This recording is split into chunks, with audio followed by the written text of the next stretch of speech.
तो हमारी मूवी का नाम है बीटल जूस 2, जिसके पहले पार्ट में लीडिया नाम की लड़की होती है जिसे भूत दिखाई देते थे, और उसी दौरान एक बीटल जूस नाम का भूत लीडिया से शादी करना चाहता था, लेकिन उसकी शादी नहीं हो पाती। बीटल जूस 2 की कहानी 36 साल बाद शुरू होती है, जब लीडिया बहुत बड़ी हो गई है।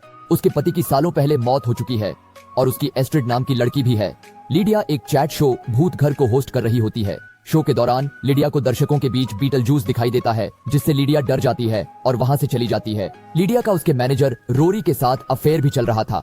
जब लीडिया घर जाती है तो उसकी मोम उसे बताती है कि उसके पिता चार्ल्स की मृत्यु हो गई है और वे सब अभी उनके अंतिम संस्कार में जा रहे हैं। लीडिया एस्ट्रिड को उसके स्कूल लेने जाती है और उसे बताती है कि उसके नाना की मृत्यु हो गई है और उनके फ्यूनरल के लिए विंटर रिवर जाना होगा। उधर नीदरवर्ल्ड में बीटल जूस बायो एक्सॉर्सिस्ट नाम की एक कंपनी चलाता है। वह आज भी लीडिया के लिए पागल है और उसे शादी करना चाहता है। तभी उसे खबर मिलती है कि उसकी पुरानी पत्नी डेलोरिस वापस आ गई है। उसे देख बीटल जूस की आंखें बाहर आ जाती है। डेलोरिस भूतों की आत्मा को निगल जाती है।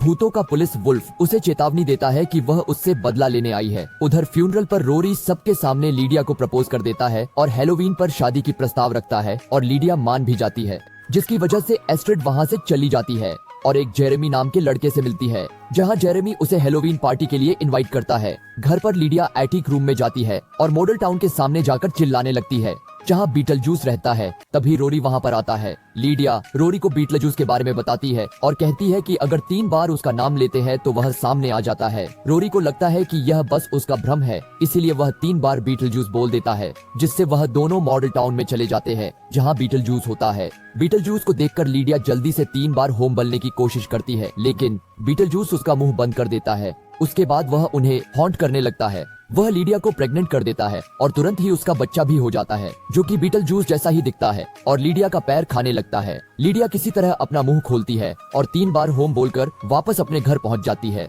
जिसके बाद लीडिया अपनी माँ और एस्ट्रिड के साथ जल्दी से घर छोड़ने का निर्णय लेती है। लेकिन एस्ट्रिड उसे हेलोवीन के बाद घर छोड़ने का कहती है, क्योंकि उसे जेरेमी से मिलना था।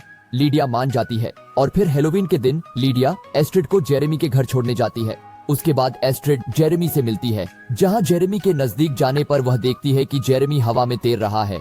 उसे पता चलता है कि जेरेमी भी एक भूत है और एस्ट्रिड के पास भी उसकी माँ की तरह भूत देखने की पावर है। एस्ट्रिड डरकर पीछे हटने लगती है। तभी जेरेमी उसे कहता है कि उसे डरने की कोई जरूरत नहीं है, वह उसे कोई नुकसान नहीं पहुंचाएगा। उसके बाद वह एस्ट्रिड से कहता है कि वह उसकी वापस इंसान बनने में मदद करे और बदले में वह उसे उसके पापा से मिलवाएगा। एस्ट्रिड उसकी मदद करने को तैयार हो जाती है। उधर लीडिया को पता चलता है कि जेरेमी ने अपने माता पिता की हत्या की थी और ट्री हाउस से गिरने की वजह से उसकी मौत हो गई थी। लीडिया जल्दी से एस्ट्रिड को बचाने जेरेमी के घर जाती है, लेकिन तब तक जेरेमी एस्ट्रिड को लेकर नीदरवर्ल्ड में चला गया था।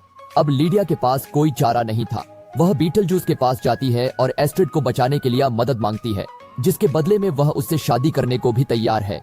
बीटल जूस लीडिया से कॉन्ट्रैक्ट साइन करवाता है, जिसके बाद वह लीडिया को नीदरवर्ल्ड लेके आता है। जब पुलिस को ये पता चलता है कि बीटल जूस ने इंसान को नीदरवर्ल्ड में लाकर रूल तोड़ा है, तो वह बीटल जूस को अरेस्ट करने का आदेश देते हैं और उधर डेलोरिस बोब से बीटल जूस के बारे में पूछती है। जब बोब उसे नहीं बताता है तो वह उसकी भी आत्मा को चूस लेती है। इधर एस्ट्रिड को जबरदस्ती पकड़कर सोल ट्रेन में बिठा देते हैं, लेकिन वहाँ एस्ट्रिड के डैड रिचर्ड भी काम कर रहे होते हैं, जिनकी पानी में डूबने से मौत हो गई थी और उन्होंने एस्ट्रिड को देख लिया था। एस्ट्रिड की ट्रेन चलने ही वाली थी, तभी लीडिया आकर उसे वहां से निकाल देती है, लेकिन भागते हुए वे गलती से सैंडवर्म वर्ल्ड में पहुंच जाते हैं, जहां सैंडवर्म उन पे हमला करने वाला होता है, लेकिन रिचर्ड किसी तरह उन्हें बचा लेता है। उधर बीटल जूस जेरेमी को नर्क में भेज देता है और उसी वक्त रिचर्ड लीडिया और एस्ट्रिड को वापस घर पर भेज देता है। उसके बाद लीडिया और एस्ट्रिड चर्च पहुंचते हैं, जहां लीडिया और रोरी की शादी होनी है, लेकिन बीटल जूस वहां आ जाता है।